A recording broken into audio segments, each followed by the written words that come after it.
The superb Fairywren was the bird I was hoping to see the most while visiting Tasmania, and I think you can see why. Look how fluffy and rotund they are.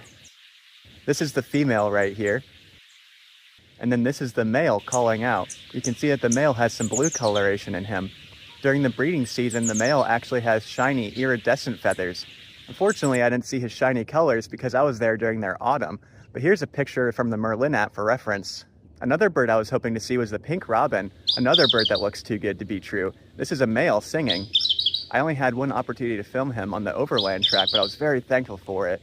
Despite having robin in its name, it's not actually in the same family as the American robin that you're used to. That robin is actually in the thrush family. But Australia has different robins, and here's another one that I got to see on Maria Island called the flame robin. I was also glad to see the sulfur-crested cockatoo. These are really common in Australia, but they're famous for their mohawk that they can flare up. And while hiking the overland track, I also saw the yellow-tailed black cockatoo, which makes this sound.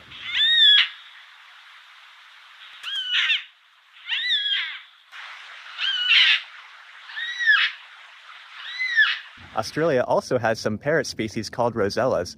This is the eastern rosella that lives in southeastern Australia and Tasmania. And then there's the green rosella, which is endemic to Tasmania. These guys make a lot of noise, and you can find them everywhere. But of course, you can't mention Tasmania without bringing up the plethora of marsupial species they have there. They have Forster kangaroos, which are smaller than the kangaroos found on mainland Australia. They have wombats, which are grazers. These guys are just constantly eating, overturning soil, and returning nitrates to the ground. Amazing for the environment. They're also known for their square-shaped feces. There's wallabies everywhere, especially near your campsite, because they're always looking for food. You're not supposed to feed the wildlife. Brush-tailed possums are also easy to see, especially near campsites. And last but certainly not least is the Tasmanian devil. These guys are marsupials. That means they're related to kangaroos and wombats. You might not think that because they're carnivorous and a little creepy looking, but they can also be pretty cute. Look at this Tasmanian devil sleeping. We saw this guy at the Bonarong Wildlife Sanctuary.